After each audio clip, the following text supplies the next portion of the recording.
Kalau kita bawa kendaraan dari Pekanbaru, Riau, mau pergi ke Sumatera Selatan, Palembang, mesti melihat petunjuk jalan yang sudah dibuat oleh Bapak Polisi. Belok kiri ke Medan, Sumatera Utara, belok ke kanan, Palembang, Sumatera Selatan. Siapa yang ikut petunjuk yang dibuat kepolisian itu, orang itu disebut mendapat hidayah. Artinya ikut saja, insya Allah sampai ke tujuan. Makanya selalu kita diajak oleh para ulama kita, semoga mendapatkan taufik dan hidayah. Taufik menyatu antara keinginan kita dengan keinginan Allah. Inginnya tidur, pagi inginnya tidur, tapi Allah mengatakan bangun. As-salatu khairum minan naum. Kita lawan hawa nafsu kita ikut kehendak Allah. Maka di situ kita disebut mendapatkan taufik, karena menyatukan keinginan kita dengan keinginan Allah. Orang yang mendapatkan taufik, maka orang itu mendapatkan hidayah. Dan semua yang mendapatkan hidayah mendapatkan taufik dari Allah. Mudah-mudahan kita senantiasa dalam taufik dan hidayah. Amin. Ya Rabbal Alamin. Nah, sudah jelas. Saya mau menjelaskan tentang hidayah. Lalu kemudian sifat orang yang mendapat hidayah itu apa? Siapa? Siapa saja yang mendapat hidayah? Jelas, minan nabiyyin, para nabi, was-siddiqin, orang yang benar, was-syuhada, orang yang mati syahid, was-salihin, orang-orang yang soleh, wa hasuna ulaika rafiqa, mereka itulah sebaik-baik teman, sebaik-baik sahabat. Lalu apa sifat orang yang mendapat hidayah itu? Rasanya bukan kebetulan orang yang menulis kaligrafi di dinding masjid ini menuliskan ayat itu pada bagian dinding yang paling depan. A'udzubillahi minasyaitonirrajim. Ada 6 sifat orang yang mendapatkan hidayah. Yang pertama, innama ya'muru masajidallah. Mereka memakmurkan masjid. Makna memakmurkan ada 3. Yang pertama, membangun. Yang kedua, meramaikan dengan sholat berjamaah. Yang ketiga, mengatur administrasi masjid. Alhamdulillah masjid sudah dibangun. Man bana masjidan, siapa yang bangun masjid, banallah mithlahu baitan fil jannah, dibangunkan untuknya satu tempat di dalam surga. Maka setiap orang muslim mesti bertekad dalam dirinya, paling tidak ada niat, saya sebelum mati mesti bisa kalau berhasil nanti dagang, bangun masjid. Tanam sawit begitu juga, berhasil kebun ini, bangun masjid. Tanam karet begitu juga, saya tanam kebun karet ini, kalau ada bangun masjid. Bisa tanahnya, alhamdulillah. Sampai bangunannya, alhamdulillah. Tidak bisa 1, 2, 3 sak semen. Tidak juga bisa 1, 2 kotak keramik. Tidak juga bisa 1 truk pasir, batu bata, kerikil, AC, kipas angin. Paling tidak pernah berkontribusi. Tidak bisa membangun masjid, berarti tidak ada tempat di surga Pak Ustaz. Karena Nabi mengatakan man bana masjidan, siapa yang bangun masjid, banallahu mislahu baitan fil jannah, dibangunkan satu tempat dalam surga. Bagaimana mau memboking tempat dalam surga? Bangun masjid. Tapi Allah Maha Adil. Tak semua orang bisa bangun masjid. Lalu yang tidak bisa bangun masjid, bagaimana dia mau booking tempat di surga? Man shalla itsnatai asyrata raka'ah, siapa yang salat 12 rakaat fil yaumi wal lailah, sehari semalam, banallah, maka dibangunkan Allah untuknya satu tempat. 12 rakaat, 2 rakaat sebelum subuh, 4 rakaat sebelum zuhur, 2 rakaat setelah zuhur, 2 rakaat setelah maghrib, 2 rakaat setelah isya. Pas 12 rakaat. 2 rakaat sebelum subuh, 4 rakaat sebelum zuhur, 2 rakaat setelah zuhur, 2 rakaat setelah maghrib, 2 rakaat setelah isya. Ada orang Islam kaya, bangun masjid, satu tempat dalam surga, rajin salat sunat qabliyah ba'diyah. Ini orang beruntung 2 kali. Yang lebih parah, sudahlah tak bisa bangun masjid, salat qabliyah ba'diyah pun tidak. Na'udzubillah.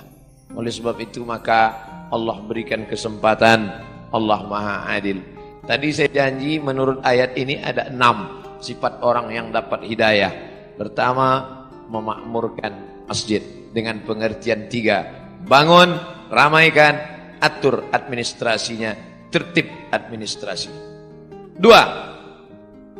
Man amana billah, akidahnya benar, la ilaha illallah. Kenapa didulukan bangun masjid baru beriman kepada Allah? Karena ternyata ada orang yang bangun masjid tapi tidak beriman kepada Allah. Ini Ustaz Somad ngawur. Mana ada orang bangun masjid tak beriman? Ada. Masjid apa? Masjid untuk kampanye. Kata pepatah Melayu, kalau tak ada berada, takkan tempua bersarang rendah. Burung tempua sarangnya di atas pokok kelapa. Tapi kalau sudah padi menguning, dia akan turun ke bawah. Dan itu terjadi di zaman sekarang. Padi menguning itu berapa lama? 5 tahun sekali. Musim-musim kampanye. Orang mulai nyumbang untuk masjid, masuk ke masjid, pakai sorban, pakai peci, pakai koko, pakai sarung, tapi tak sunat. Dan banyak orang terkecoh, disangka ustadz, rupanya KW. Masjid dibangunnya. Ustadz tahu dari mana? Masuk SMA, SMS, WhatsApp, datang nanya, Ustadz, apa hukumnya si fulan bangun masjid, nyumbang untuk masjid? Saya bilang jangan ambil. Karena pasti ada udang di balik pempek. Ada niat di balik itu semua. Ada tujuan terselubung, ada kepentingan. Maka jangan. Makanya prinsip dalam Islam, man amana billah, la ilaha illallah. Saya yakin semua yang datang subuh ini tidak ada tujuan lain. Langkah kaki dari rumah, bismillahi tawakkaltu 'alallah, la haula wala quwata illa billah. Salat, usolli fardhu subhi rak'ataini adaan ma'muman lillahi ta'ala. Puasa, nawaitu shauma ghadin an ada'i fardhi syahri ramadhan hadhihi sanati lillahi ta'ala. Haji, labbaik Allahumma labbaik, labbaik la syarika laka labbaik. Ketika engkau persekutukan, kau duakan Allah dengan yang lain, hilang amalmu. Lain asyrakta, kalau kau syirikkan Allah, kau duakan Allah, kau persekutukan Allah, la yahbatanna amaluka, gugur amalmu. Maka ciri orang yang mendapat hidayah yang kedua, man amana billah, jangan rusak tauhid, akidah kepada Allah. Ini kadang anak-anak lajang ini gara-gara lama dapat jodoh, rusak tauhidnya. Iyyaka na'budu wa duku nasta'in. Nyembahnya tetap sama Allah, mintanya ke dukun. Ini tak betul. Kadang orang ini suka mancing-mancing. Ustaz pakai cincin, ada khasiat-khasiatnya. Ada, saya bilang. Apa khasiatnya? Kalau dipakai, duduk di rumah makan, tak bayar. Hebat Pak Ustaz, duduk aja jangan makan. Masih percaya dia dengan yang begitu-begitu. La ilaha illallah. Kita dalam Islam diajarkan berani berkata la ilaha. La ilaha, tak ada lagi batu-batu. La ilaha, tak ada lagi dukun-dukun.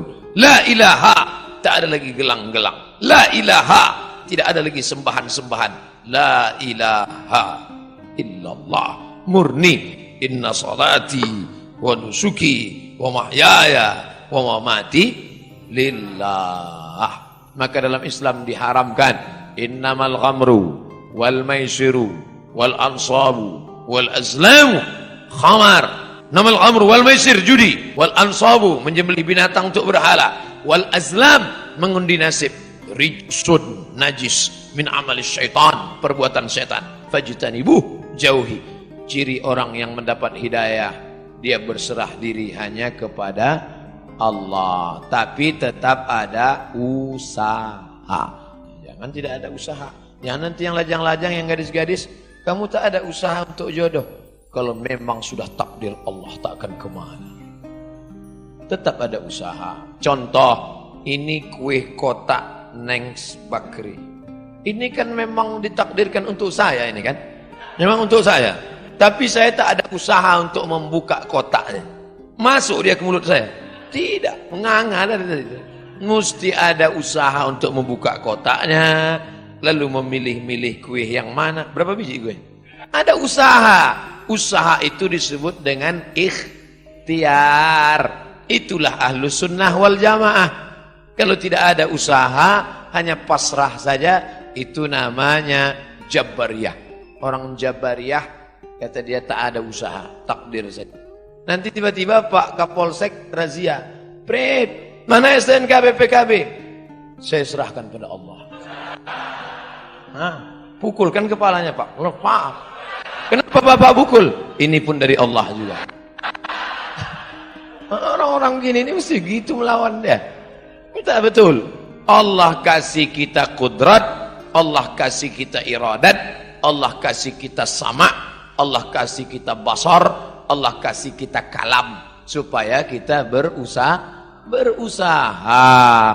Ciri orang yang dapat hidayah yang pertama, memakmurkan masjid. Yang kedua, beriman kepada Allah. Yang ketiga, wa aqamas shalah.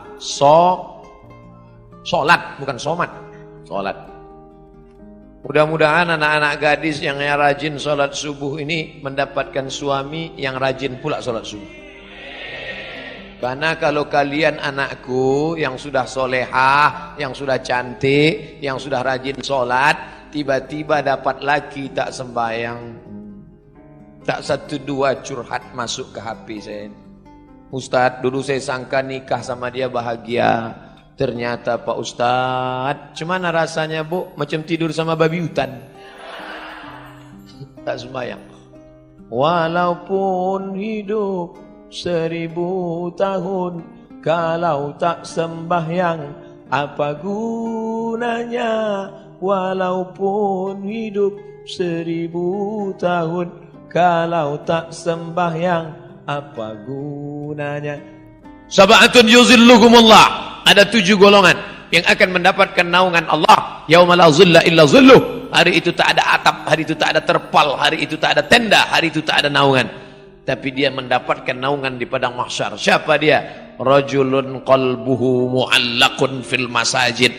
Anak-anak muda yang hatinya tergantung di masjid. Kenapa Ustaz sebut anak muda? Kenapa tidak orang tua? Kalau orang tua ke masjid memang udah wajar. Kapan lagi? Udah diintai-intai malaikat maut. Tapi anak muda yang mestinya subuh ini molor tidur, tapi datang berjamaah.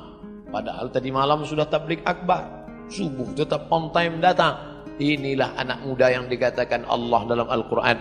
Innahum fityatun amanu bi rabbihim wazidnahum huda. Mereka sekelompok anak muda yang beriman kepada Allah, ditambah Allah hidayah mereka. Saudara yang dimuliakan Allah Subhanahu wa taala, memakmurkan masjid sudah, beriman hanya kepada Allah sudah, menegakkan salat sudah. Masuk yang keempat, wa ataz zakah, berzakat. Orang yang sudah sholat tapi tak berzakat, maka tak ada gunanya. Karena dia makan haram. Di dalam duit kita itu ada zakat. Zakat orang dititipkan Allah kepada kita.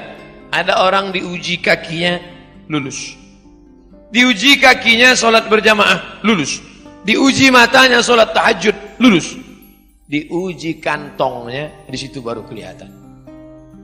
Nama siapa? Pelit bin bakhil bin medit bin kedekut. Ini orang na'udzubillah. Oleh sebab itu maka keluarkanlah zakat. Bapak sudah bayar zakat? Tiap tahun saya bayar zakat Pak Ustaz. Berapa? 2,5 kilo. Itu zakat fitrah. Zakat pendapatan 2,5%. 85 gram emas murni. Berapa itu sekarang Pak Ustaz? 85 gram kali 500.000 1 gram, 42.500.000. Siapa yang mempunyai pendapatan 42.500.000 sudah kena zakat 2,5%. Kalau profesi kami sebagai pegawai Pertamina ini gimana Pak Ustaz? 42.500.000 setahun. Bagilah 12 bulan. 12 bulannya berapa itu? 42.500.000 bagi 12, 3,6. Jadi yang berpendapatan 3,6 juta, 3.600.000 itu udah kena menurut Basnas, amil zakat nasional yang sudah disepakati ijma' antara ulama-ulama Basnas se-Indonesia 3,6. Ustadz, bagusnya saya bayar, saya dapat sebulan 4 juta Pak Ustadz. 25.000 berarti 100. Apakah bagus saya bayar tiap bulan 100 atau saya tunggu setahun 1.200.000 tiap bulan? Tiap bulan silakan. Kan sama aja. Sebulan 100, setahun 1.200.000 kan sama. Duitnya sama, setannya tak sama. Kalau 100.000 ringan, kalau sudah terkumpul 1.200.000, allazi waswisu fi sudurin nas. Yang berbisik itu siapa? Minal jin. Nah, kalau jin yang berbisik, senang. Kita baca ayat kursi selesai. Ini yang berbisik ini nas. Sekantor sama kita. Sama-sama orang Pertamina juga. Mau kemana bro? Mau bayar zakat ke Basma. Berapa? 1.200.000. HP baru 1.100.000. Yang kalian sedekahkan, itulah yang akan mengalir menjadi amal jariyah. Saudara yang dimuliakan Allah Subhanahu wa taala, siapa itu orang yang dapat hidayah? Innama ya'muru masajidallah, memakmurkan masjid. Man amana billah, la ilaha illallah, tauhidnya bagus. Wal yaumil akhir, percaya kepada dunia akan berakhir, kita akan mati. Tinggal semua ini semua yang akan dibawa iman dan amal soleh. Wa aqamas shalah, rajin istiqomah salat. Wa ataz zakah, membayar zakat. Yang terakhir yang keenam, walam yakhsha illallah, takutnya sudah hilang. Tak lagi ada takut dalam hatinya, karena takutnya sudah habis hanya kepada Allah. Orang yang korupsi, kalau ditanya lagi, Bapak korupsi itu kenapa?